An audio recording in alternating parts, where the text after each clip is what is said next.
நேயர்களுக்கு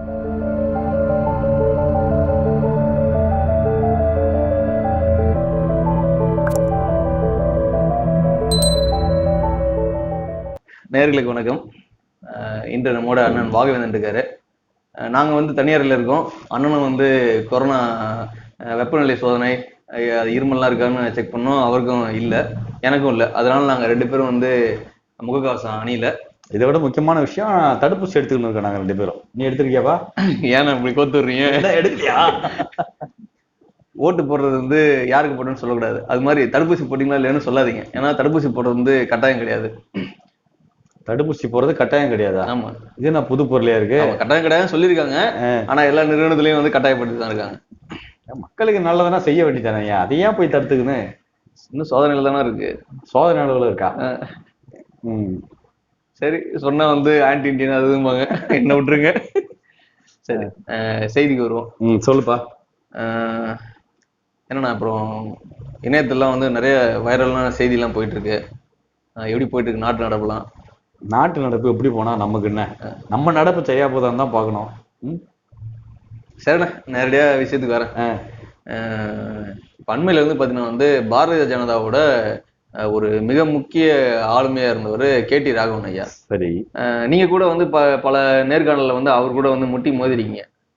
நிறைய நேர்காணல் கிடையாது, ஒரே ஒரு நேர்காணல அவர்கிட்ட அவர் கூட பேசியிருக்கேன். அப்ப வந்து ஒக்கி புயல் சமயம்னு நினைக்கிறேன். ஆமா. அங்க குமரி மாவட்டத்துல ஒரு 600 மீனவர்கள் கிட்டத்தட்ட காணாம போயிருந்த ஒரு சூழல், ஒரு கொந்தளிப்பான சூழல். அந்த மாவட்ட மக்கள்ல ஒரு கொந்தளிப்பான சூழல், தமிழகம் முழுக்க அது ஒரு கொந்தளிப்பான சூழல். அதுக்கு வந்து பிரைம் மினிஸ்டர் மோடி அவர்கள் வந்து எந்த விதத்திலையும் ஒரு அறிக்கையோ ஒரு சின்ன சுட்டு செய்தி கூட போடல அப்படின்னு கடுமையா நம்ம வந்து மோடியை வந்து விமர்சனம் பண்ணிருந்தோம். அந்த விவாதத்தின் போது நான் விடுதலை சிறுத்தைகள் கட்சி தோழர், அப்புறம் இன்னும் சிலர்லாம் இருந்தாங்க. இது ஒரு தேசிய பேரிடராச்சே, இது எப்படி வந்து மோடி வந்து கண்டு காணாம இருக்காரு, இந்த தமிழ்நாடு இந்தியாவில் இல்லையா அப்படிங்கிற மாதிரி காரசாரமா வாதம் போகும்போது திடீர்னு KT ராகவன் வந்து தேசிய பேரிடர்னா என்ன டெஃபினிஷன் அது நீங்க சொல்லுங்க அப்படின்ட்டாரு. நாம வேற அதெல்லாம் படிச்சுட்டு போல, தேசிய பேரிடர்னா என்னன்னு நமக்கு தெரியாது. இந்த ஆள் இப்படி திடீர்னு கேள்வி கேட்போம், நமக்கு தெரியல. உடனே அச்சம் மாறுபல்ட்டி. எப்படி அச்சம்னா, தேசிய பேரிடர் தான் உங்க மோடி வந்து பாப்பாரா? கேரளாவில் அப்போ வந்து கேரளாவில் ஒரு கோயிலில் பட்டாசு வெடிச்சு ஒரு 100கணக்கான மக்கள் இறந்துட்டாங்க. அதுக்கு அன்னைக்கு இரவே மோடி வந்து கேரளாவுக்கு தனி விமானத்தில் போய் பார்த்து ஆறுதல் சொல்றாரு. அப்போ தேசிய பேரிடரா இருந்தா மட்டும்தான் மோடி போவார்னா அப்ப கேரளாவுக்கு ஏன் போனாரு? அதை விட இங்க அதிகமான மக்கள் துயருற்று பாதிப்புல இருக்காங்க, அந்த மக்களை ஏன் வந்து சந்திக்க வரல மோடிங்கிறதான் கேள்வி அப்படின்னு அந்த விவாதம் அப்படி சும்மா முடிச்சு. அதுக்கப்புறம் தேசிய பேரிடர்னா என்னன்னு போய் படிச்சு அப்போ தெரிஞ்சு வச்சுக்கணும்னு வச்சுக்கிங்க. ஸோ அது மாதிரி KT ராகவன் கூட நமக்கு ஒரு முறை தான் பழக்கம், மற்றபடி வேற பழக்கம் இல்லை. அவ்வளவுதான் தம்பி. வேற என்ன தம்பி? இல்ல, கருத்தியல் ரீதியா வந்து பாத்தீங்கன்னா வந்து அவரு முழுக்க முழுக்க இந்துத்துவ அரசியல் சார்ந்து போயிட்டு இருக்காரு. அவர் வந்து பாத்தீங்கன்னா தமிழ் தேசியவாதிகளும் சரி, திராவிட கருத்தியல்வாதிகளும் சரி கடுமையா வந்து விமர்சனம் செய்யறாங்க. KT ராகவன் வந்து ஒரு மோசமான ஆளுமை, பாரதிய ஜனதா கட்சியில இருக்கிற எல்லாருமே வந்து பாத்தீங்கன்னா வந்து பெண் பத்திரிகள் அப்படிங்கிற மாதிரியான செய்திகள்லாம் போட்டுட்டு இருக்காங்க. உண்மையில என்னதான் நடந்தது? அது உண்மையில என்ன நடந்தது நமக்கு தெரியாது.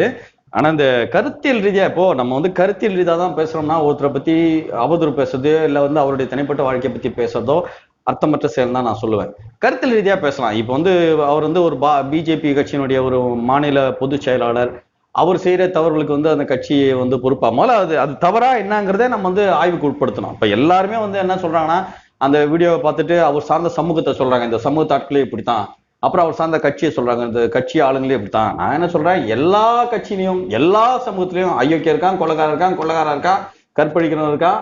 அதனால ஒட்டுமொத்தமா அந்த கட்சியவோ ஒட்டுமொத்தமா அந்த சாதியவோ பேசுறது வந்து அது ஏற்புடையதில்லை. இப்ப அப்படிப்பட்டவங்க வந்து கட்சிகள் வெளியேற்றலாம் பாருங்க. பாரதிய அதுதான் சொல்றேன். நான் என்ன சொல்றேன், இப்போ நீங்க அதை சட்டப்படியா நீங்க அணுகுங்க. முதல்ல அந்த நிகழ்வு வந்து சட்டப்படியா அணுகுங்க. அது வந்து அவர் ஒரு அடல்ட், அந்த பக்கத்துல இருக்கிற பெண்ணும் ஒரு அடல்ட், இவங்க 2 பேரும் சம்மதிச்சாதான் அந்த வீடியோ காலே நடக்கும். அப்போ இவங்க 2 பேருக்குள்ள ஏதோ ஒரு பிணைப்பு ஏற்கனவே இருக்கு. அவர் வந்து தனது அதிகாரத்தை பயன்படுத்தி தான் ஒரு மாநில கட்சியினுடைய பொதுச் செயலாளர், நான் நினைச்சா உனக்கு என்ன பதவி வேணாலும் தர முடியும் அப்படின்னு ஆசை காட்டியோ, இல்ல நான் நினைச்சா உன பதவி தூக்க முடியும்னு அச்சுறுத்தியோ ஒரு பெண்ணை பாலியல் ரீதியா துன்புறுத்தினா மட்டும்தான் நம்ம அதை வந்து பாலியல் துன்புறுத்தலாவோ பாலியல் வன்முறையாவோ நம்ம அதை பார்க்க முடியும். ஆனா இதை பொறுத்த வரைக்கும் நான் இந்த முழு குற்றச்சாட்டு வந்து இந்த யூடியூபர் மதன் மேல தான் சொல்லுவேன். ஏன்னா மதன் அவருடைய யூடியூப்ல அவர் வந்து என்ன விளக்கம் கொடுக்குறாருன்னா, நாங்க ட்ராப் பண்ணோம், செட் பண்ணிருக்காரு அவரு. அவருடைய பெண் நண்பரோட உதவியோட இன்னொரு பெண்ணை வந்து அதை செட் பண்ணி அவரை ட்ராப் பண்ணிருக்காங்க. அப்போ இது வந்து முழுக்க முழுக்க ஒரு கிரிமினல் நடவடிக்கை தான் நான் பாக்குறேன். நமக்கு ஒருத்தர் பிடிக்காதுங்கிறதுக்காக அவர் வந்து பாலியல் ரீதியா தூண்டுதல் செஞ்சு அவர் அந்த பாலியல் குற்றம் சிக்க வைக்கிற அந்த ஒரு கொடுஞ்செயலை தான் நான் இதை பாக்குறேன். இது ராகவன் வந்து இந்த கோயில் விக்கிரகங்கள் முன்னாடி இல்ல பூஜை அறையில அப்படி தவறா நடக்கலாமா, அதை பண்ணலாமா, இதை பண்ணலாமா, நம்ம அந்த விவாதத்துக்கு அப்புறம் போகலாம். நான் என்ன சொல்றேன், முதல்ல இது செட் பண்ண ட்ராப். பாதிக்கப்பட்ட பெண் வந்து புகார் கொடுத்துருந்தா நிச்சயமா அது கேடி ராகவன் மேல கடுமையான நடவடிக்கை நம்ம கட்டாயம் பேசலாம். ஆனா இங்க ஒரு பெண்ணே செட் பண்ணிருக்காங்க. அதாவது சுருக்கமா சொல்ல போனா யூடியூபர் மதன் வந்து புரோக்கர் வேலையை பார்த்திருக்காரு. அவரே ஒரு பொண்ணை செட் பண்ணி அனுப்பி அவங்க 2 பேருக்குள்ள ஒரு நெருக்கத்தை ஏற்படுத்தி அதை வந்து வீடியோ படமா எடுத்து அதை வந்து நீ பொது வெளியில நீ நேரடியா கொண்டு வந்து வச்சிருந்தா கூட இது வந்து ராகவனுடைய முகத்தை நான் தோல் இருக்கிறேன் பாரு நீ சொல்லியிருந்தா அதை நம்ம ஏற்புடையது. நீ வந்து ஒரு யூடியூபரா ஒரு பத்திரிகையாளரா உன்னோட கடமை நீ சரியா செய்யறான்னு நம்ம வந்து ஏத்துக்கலாம். ஆனா நீ என்ன பண்ற, அண்ணாமலை கிட்ட அந்த வீடியோ கொண்டு போய் கொடுக்குற. அந்த அண்ணாமலை இப்ப இதுல நல்லா பாருங்க, இவங்க 2 பேருடைய ஸ்டேட்மெண்ட்டே நான் வந்து பார்த்தேன். அவர் யூடியூப்ல வெளியிடும் போது அவர் சொன்ன ஸ்டேட்மெண்ட், அண்ணாமலை ஒரு 3 பக்கம் அறிக்கை கொடுத்திருக்காரு. அது 2த்தையும் பார்க்கும்போது இது வந்து முழுக்க முழுக்க ஒரு காழ்ப்புணர்ச்சியா தான் நான் பாக்குறேன். இது கேடி ராகவனுக்கு எதிரான ஒரு காழ்ப்புணர்ச்சி, ஒரு மனநிலை. யார் வந்து இந்த காழ்ப்புணர்ச்சிக்கு காரணம் வந்து மதனா கூட இருக்கலாம், அண்ணாமலையா கூட இருக்கலாம். ஏன்னா அவங்க உட்கட்சி விவகாரத்துல என்ன நடந்தது, ஏன்னா இந்த விஷயத்த செட் பண்ண யாருன்னா அந்த கட்சிக்காரர் மதன் வந்து பிஜேபி கட்சிக்காரர் தான். அதனோட மாநில தலைவர் பிஜேபி கிட்ட கட்சிக்காரர் தான். அந்த மாநில பொதுச் செயலாளர் இவர் பிஜேபி கட்சிக்காரர் தான். அப்போ இந்த பிஜேபி கட்சிக்காரங்களுக்குள்ள நடக்கிற ஒரு காழ்ப்புணர்வை தான் நம்ம பார்க்க முடியும். மதன் வந்து பாத்தீங்கன்னா அவர் தன்னை ஒருபோது வந்து ஒரு பாரதிய ஜனதா கட்சி ஆதரவாளரோ அப்படி எதுவும் காட்டிக்கிட்டது இல்லையா? பாரதிய ஆதரவாளர் அவர் தான். இவரு நட்டா யார் முன்னாடி அந்த யார் அவரு முன்னாடி டெல்லியில போய் சேர்ந்தவர் தானே இவரு மதன், பிஜேபி சேர்ந்தவர் தானே இவரு. தன்னை வந்து ஒரு ஊடகவாதியா தானே காட்டிக்கிறாரு. நீ ஊடகவாதியா என்ன பண்ணிருக்கணும், அந்த செட் பண்ண எல்லாம் ரைட்டு, அதை எத்தனை போய் எங்க கொடுத்துருக்கணும். நீ பொதுமக்கள் பார்வைக்கு நீங்க நேரைய வைக்க வேண்டியதானே. எதுக்கு நீ போய் அண்ணாமலை கிட்ட இது மாதிரி இவர் ஒருத்தர் இருக்காரு, இந்த மாதிரி வீடியோ இருக்கு, அவர் மேல நடவடிக்கை எடுங்கன்னு எதுக்கு நீ வந்து கேக்குற? எதுக்கு கேக்குற? நீ வந்து உன்னுடைய நோக்கம் வந்து கேடி ராகவனை பொது தளத்துல பொதுமக்கள் இடத்துல நீ வந்து அம்பலப்படுத்தணும் நீ முடிவு பண்ணா, நீ நேரா பொது தளத்துல தானே வந்திருக்கணும். நீ எதுக்கு நீ வந்து அண்ணாமலை கிட்ட போனா அந்த வீடியோ இருக்கு, அவர் மேல என்ன நடவடிக்கை எடுக்க போறீங்க, எதுக்கு நடவடிக்கை பத்தி நீ ஏன் பேசுற? நீ கட்சி ரீதியா நடவடிக்கை பத்தி ஏன் பேசுற? நீ அப்ப கட்சி ரீதியா நடவடிக்கை எடுக்கணுங்கிறதா உன்னுடைய நோக்கமா இருந்தா நீ வந்து அப்ப அதுக்காக தான் இந்த ட்ராப்பை நீ செட் பண்ணிருக்க. அப்ப வந்து நீ கேடி ராகவன அந்த பிஜேபியினுடைய தலைவர்களோட உண்மை முகத்தை நீ தோல் இருக்கணும்னு நீ நினைக்கல. நீ எதையோ ஒரு உள்நோக்கத்தோட, ஏன்னா அந்த அண்ணாமலையே அப்படிதான் குறிப்பிட்டிருக்காரு, உள்நோக்கத்தோட தான். இதுல என்ன ஒரு பெரிய கொடுமைன்னா, அண்ணாமலை கிட்ட இப்படி போறாரு, உன் கட்சிக்கையில ஒரு முக்கிய பொறுப்பாளர் பத்திய வீடியோ என்கிட்ட இருக்கு அப்படின்னா அவர் என்ன பண்ணிருக்கணும், என்ன வீடியோ காட்டுங்க நாம பார்த்துட்டு சம்பந்தப்பட்டவர் மேல நான் கட்சி ரீதியா நடவடிக்கை எடுக்கிறேன்னு சொல்லியிருக்கணும். ஆனா அவர் அதை சொல்லாம கட்சி ரீதியா நடவடிக்கை எடுத்துக்கலாம் ரொம்ப காலம் பிடிக்கும், ஒரு 6 மாதம் பிடிக்கும், நீங்க வெளியிடனா வெளியிட்டுங்க. அப்ப இது என்ன நோக்கம்னே நமக்கு ஒண்ணும் புரியல. அவருடைய நோக்கம் கேடி ராகவனை அரசியல் கடத்துல இருந்து அப்புறப்படுத்தணுங்கிறத இவங்க 2 பேருடைய நோக்கமா நமக்கு தெரியுது. அதை பொறுத்த வரைக்கும் சட்ட ரீதியா இந்த விஷயத்துல வந்து கேடி ராகவன் எந்த தவறுமே செய்யலைங்கிறது தான். இப்ப இது வந்து என்னோட தனிப்பட்ட கருத்து, நான் சார்ந்த கட்சியோ இல்ல அந்த மாதிரி நீங்க பார்க்க வேணாம், இது என்னுடைய தனிப்பட்ட கருத்து. சட்ட ரீதியா கேடி ராகவன் எந்த தவறும் செய்யவில்லை. அது தவறு என்றால் அந்த பாதிக்கப்பட்ட பெண் புகார் அளித்திருக்கணும். ஏன்னா அப்படி பாதிக்கப்பட்ட அந்த பெண்ல வந்து பாதிக்கப்பட்டது பெண் இல்லையே, பாதிக்கப்பட்டது வந்து கேடி ராகவன் தான் பாதிக்கப்பட்டிருக்காரு. அதுதான் நான் சொல்றேன். உதாரணத்துக்கு இப்ப ஒரு பொள்ளாச்சி வழக்கு நீங்க பாத்தீங்க சொன்னா, பெண்கள் வந்து காதல் வலை வீசி அவங்கள வந்து ஆபாச படம் எடுத்து அந்த ஆபாச படத்தை வந்து வெளியிட்டுருன்னு மிரட்டி தொடர்ந்து வந்து அதுக்கும் இதுக்குமான வித்தியாசம், அந்த இடத்துல பெண், இந்த இடத்துல ஆண். ஒரு பெண்கள் வந்து பாதிக்கப்பட்டப்போ வந்து அதற்கு வந்து பொங்கி எழுந்த சமுதாயம் மீட்டு அப்படின்னு சொல்லிட்டு பெண்களுக்கு ஆதரவா வந்து கொடி பிடிச்சாங்க. இன்று வந்து அதே மாதிரி ஒரு காதல் வலையோ அல்லது காம வலையோ அது சூழ்நிலை, ஏன்னா அந்த காணொலியில வந்து பாத்தீங்கன்னா வந்து ஒலி சத்தம் வந்து மறைக்கப்பட்டிருக்கு. அதனால அவங்களுக்குள்ள என்ன உரையாடல் நடந்துன்றது நமக்கு தெரியல. எப்படி பார்த்தாலும் வந்து இதுல வந்து ஆபாசமா வந்து வெளிப்படுத்தப்பட்டிருக்கிறது கேடி ராகவன் பாதிக்கப்பட்டவர் அவர் தான். ஏன் வந்து அந்த விவகாரத்துல வந்து பாதிக்கப்பட்ட பெண்களுக்கு ஆதரவா பல்வேறு அறிக்கைகள் கொடுத்த மக்கள், அரசியல் தலைவர்கள் இந்த விவகாரத்துல வந்து பாத்தீங்கன்னா வந்து கேடி ராகவனுக்கு எதிராக வந்து விமர்சனம் வெளியிட்டு இருக்காங்க. பொள்ளாச்சி பாலியல் வழக்கம் அரசியல் ரீதியா தான் மாத்தினாங்க. இது கேடி ராகவன் வழக்கம் முழுக்க முழுக்க அரசியல் விவகாரமா மாத்திட்டாங்க. நம்ம என்ன சொல்றோம், கேடி ராகவன் உண்மையில பாதிக்கப்பட்டவர் என்ன பொறுத்த வரைக்கும். ஏன்னா இதுல அவர் சிக்க வைக்கப்பட்டிருக்காரு. அவர் வந்து அப்படிப்பட்ட குணமுடையவரா இல்லையாங்கிறத வேற. இப்ப இதை ஒரு நிகழ்ச்சியை மட்டுமே வச்சுன்னு இவர் கட்சியில வர எல்லா பொண்ணுங்களையும் இவர் இப்படிதான் பண்ணுவாரு, இல்ல இந்த பிஜேபியில் இருக்க எல்லா கட்சியாலும் இப்படிதான் பண்ணுவாங்கன்னு ஒரு பொது படையா பேசுறதை வந்து நம்ம ஏத்துக்க முடியாது. என்ன ஆதாரம் இருக்கு, என்ன நிரூபி இருக்க? எதுவுமே இல்லையே. நீ ஒரு பொண்ணை அனுப்பிச்சு செட் பண்ணி ட்ராப் பண்ணி ஏதோ ஒரு வீடியோ அனுப்பிச்சிட்டு அது வந்து கேடி ராகவனுடைய தனி மனித ஒழுக்கம் சார்ந்த பிரச்சனை. அது அந்த அளவுல தான் பார்க்கணும், தனிப்பட்ட பிரச்சனை, அவ்வளவுதான். அதை தாண்டி அவர் வந்து பொது தளத்துல அசிங்கப்படுத்தணும் அப்படின்னு நினைச்சா அவர் பொதுவாகவே இப்படி குணமுடையவர் தான்ங்கிறத வந்து அது வந்து நீங்க நிரூபிக்கணும். அந்த தளத்துல இருக்க பெண்கள் வந்து புகார் கொடுத்தா மட்டும்தான் இதை வந்து கேடி ராகவன் வந்து செய்த தவறுன்னு நம்ம வந்து சட்ட ரீதியா நம்ம வந்து நிரூபிக்க முடியும். சட்ட ரீதியா இதுல கேடி ராகவன் வந்து நினைச்சா யூடியூபர் மதன் மீது புகார் கொடுக்கலாம். ஆனா கேடி ராகவனுக்கு இப்ப வந்து புகார் கொடுக்க முடியாது. அது வந்து இருதலை கொல்லி எறும்பு மாதிரிதான் அவர் வந்து இப்ப இருக்கக்கூடிய சூழலை பார்த்தா தெரியுது. ஏன்னா அவரு உடனே வந்து இந்த வீடியோ வெளியே வந்த உடனே அவர் வந்து இது வந்து உயர் தொழில்நுட்பத்துல செய்யப்பட்ட ஏதோ ஒருன்ற மாதிரி ஒரு அறிக்கையை கொடுத்துட்டாரு. அப்ப இவர் போய் புகாரும் கொடுக்க முடியாது. இப்போ எப்படி புகார் கொடுக்க முடியும்? என் மேல வந்து இந்த மாதிரி ஒரு பொய்யான எல்லாம் மார்பிங் வீடியோ வந்து ரெடி பண்ணி விட்டுட்டாங்க அப்படின்னு போய் புகார் கொடுத்தோம்னா அப்ப இவரே போய் அதை விசாரிங்கன்னு சொல்ற மாதிரி ஆயிடும். அது வந்து பொய்யான வீடியோ. ஏன்னா பார்க்கும்போது தெரியுது அந்த வீடியோல ஒன்றும் ஏதோ மார்பிங் இருக்க மாதிரி தெரியல. இதெல்லாம் அவருடைய பூஜை அறை எல்லாம் அவர் சம்பந்தப்பட்ட காட்சிகள்ல பார்க்கும்போது இதுல மார்பிங்கா இருக்கிறதுக்கு வாய்ப்பு இல்லை. அதனால அவருக்கு உண்மை என்னன்னு தெரியும். இது மார்பிங்கா இல்லையாங்கிறது கேடி ராகவன் மட்டும்தான் தெரியும்.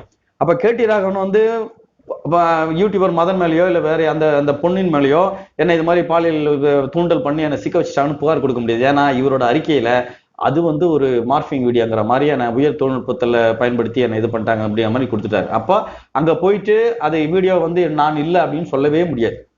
அப்படி நான் இல்லைன்னா அதை நிரூபிக்க வேண்டிய பொறுப்பும் இவருக்கு வந்துடும். இல்ல இது அடிப்படையில் என்ன, நீங்க சொல்ற மாதிரி வந்து இது வந்து செயற்கையா உருவாக்கப்பட்ட காணொலி அப்படிங்கிற பார்வையில வந்து அவர் தொடர்ந்து வந்து இதை கையாள முடியாது. ஆனா ஒரு தனிநபரோட வாழ்க்கையில இப்போ உதாரணத்துக்கு ஒரு தனிநபரோட புகைப்படத்தை அவரோட அனுமதி இல்லாம எடுக்கிறதுக்கு கூட வந்து சட்டப்படி தவறு. அப்படி இருக்கும்போது ஒரு தனி மனிதரோட காணொலியை அதுவும் வந்து அவரோட அந்தரங்க உறுப்புகள்லாம் வந்து காட்டுறப்போ அது 2 பேருக்கு இடையில நடக்கிற ஒரு உரையாடல், அதை வந்து காணொலி எடுத்து வெளியிடுறதுங்கிறது ஒரு சட்டப்படியான ஒரு குற்ற நடவடிக்கை தானே. கட்டாயம் அது மதன் மீது கட்டாயம். அதுதான் சொல்றேன், மதன் மீது இதுக்கு வந்து நடவடிக்கலாம். மதன் வந்து தன்னை ஒரு ஊடக நிருபரா காட்டிட்டு ஒரு ஊடக அராஜகத்தை நடத்தியிருக்காருன்னு தான் நான் சொல்லுவேன். ஏன்னா இதுல வந்து அவருக்கு வந்து உள்நோக்கம் வந்து வேற மாதிரியே இருந்திருக்கு. இல்லைன்னா வந்து இது போன்ற ஆட்களை வந்து நான் வந்து தோலுரித்த மக்கள் முன்னாடி காட்டுறதா என்னுடைய பணி, நான் முன்னாடி சொன்ன இது என்னோட வேலை அப்படின்னு சொல்லியிருந்தா இவர் நேரடியாக மக்கள் கிட்ட தான் வந்திருக்குமே தவிர அண்ணாமலை கிட்ட போய் உட்காந்து அவர் மீது கட்சியினுடைய நடவடிக்கை எடுக்குன்னு கேட்க வேண்டிய அவசியம் இல்லை. ஸோ அந்த வகையில மதன் வந்து அவர் வந்து ஊடக தர்மத்தை கொஞ்சம் கூட பின்பற்றவில்லை. ஒரு ஊடக அட்ராசிட்டியா தான் இதை வந்து மதன் வந்து கையாண்டிருக்காரு. அதனால இது பொதுவான நபர்கள் வந்து நிச்சயமா மதன், அதாவது நமக்கு கட்சி ரீதியா கொள்கை ரீதியா அந்த கட்சியின் மீது 1000 விருப்பு இருக்கலாம். அந்த கட்சியில இருக்க நபர்களுடைய கருத்துக்கு நம்ம எதிர்கருத்து வைக்கலாம், முரண் கருத்து வைக்கலாம், அதெல்லாம் சிக்கல் இல்லை. ஆனா ஒரு தனி மனிதனுடைய அந்தரங்க வாழ்க்கையை படம் பிடிச்சு காட்டுறதுங்கிறது வந்து 2 பேர் உடன்பட்டு இருக்கும் பொழுது அந்த அந்தரங்க வாழ்க்கையை படம் பிடிச்சு காட்டுறதுங்கிறது ஒரு வன்முறை செயலாக தான் நம்ம வந்து பார்க்கணும். கட்டாயம் அதன் மீது கேடி ராகவன் புகார் கொடுத்திருக்கணும். அந்த வீடியோல இருக்கிறது நான் தானாலும் அது எங்க 2 பேரும் உடன்பட்ட விஷயம், அதை வந்து பொதுவெளியில் வெளியிட்ட மதன் மீது கண்டிப்பா நடவடிக்கை எடுக்கும் அப்படின்னு புகார் கொடுக்கலாம். ஆனா அது புகார் கொடுக்குற நிலையில இப்ப அவர் இல்லைங்கிறது தான் ஒரு துயரமான செய்தி. அது மட்டும் இல்லாம சமுதாயத்துல வந்து பாத்தீங்கன்னா வந்து பல்வேறு குற்ற நடவடிக்கைகள் நம்ம காண சகிக்க முடியாத சிறார் முதல் வயதானவர்கள் வரை பாத்தீங்கன்னா வந்து இந்த பாலியல் ரீதியான நிகழ்வுகள் மற்றும் பல்வேறு குற்ற நடவடிக்கை, கொள்ளை இந்த மாதிரி நிகழ்வுகள் வந்து சமுதாயத்துல வந்து ஒவ்வொரு நாளும் அங்கங்க நடந்துட்டு தான் இருக்கு. இதை ஒன்னொன்னையும் வந்து நம்ம வந்து காட்சிப்படுத்துறது அப்படிங்கிறது சமுதாயத்துல வந்து இந்த மாதிரி தவறுகள் செய்யறது ஒரு பெரிய ஒண்ணு தவறு கிடையாது அப்படிங்கிற மாதிரியான ஒரு உளவியல் கோளாறை வந்து ஏற்படுத்துறதுக்கு வாய்ப்பு இருக்கு. நிறைய ஒரு ஊடகவாதியா வந்து இந்த காணொலியை வந்து வெளியிட்டு இந்த மாதிரி காணொலி இருக்கு அப்படின்னு சொல்லி அவர் மேல நடவடிக்கை எடுக்கணும்னு சொல்லி தான் கூட பரவாயில்ல. தேவையில்லாம அப்பட்டமா வந்து முழு காணொலியை வெளியிட்டு இதை வந்து அதுவும் சமூக ஊடகத்துல ஏதாவது ஒரு தனிப்பட்ட இதுல இருந்தா கூட பரவாயில்ல, சமூக ஊடகத்துல வெளியிட்டது வந்து பாத்தீங்கன்னா வந்து ஒரு ஊடகவியலாளரா வந்து அவர் செய்து வந்து தவறு இல்லைங்களா? அதான் சொல்றேனே, கட்டாயம் அந்த ஊடகவியலாளர் போர்வையில அவர் ஒரு குண்டாசு நடவடிக்கை தான் செஞ்சிருக்காரு. சொல்லப்போனா சட்டம் வந்து தானே முன் வந்து அவர் மீது கட்டாயம் நடவடிக்கை எடுக்கணும். என்ன பொறுத்த வரைக்கும் கட்டாயம் நடவடிக்கை. ஏன்னா அந்த பெண் வந்து எந்த புகாரம், அதாவது அந்த பெண் பாதிக்கப்பட்ட பெண் அல்ல, இவரால் செட் செய்து அனுப்பப்பட்ட பெண். அப்படித்தான் மதன் வந்து தன் அறிக்கையில சொல்றாரு. நாங்க தான் செட் பண்ணோம், எங்களுடைய நண்பருடைய நண்பர் தான் வந்து அந்த வேலைக்கு அனுப்புறோம், அவங்க உடன்பட்டு தான் எல்லாத்தையும் செய்யறாங்க அப்படின்னு இவரே வந்து ஒப்புதல் வாக்குமூலம் கொடுத்துருக்காரு. அப்போ இதுவும் ஒரு திட்டமிட்ட ஒரு இது ஒரு சதி செயல் தான் என்னை பொறுத்த வரைக்கும்.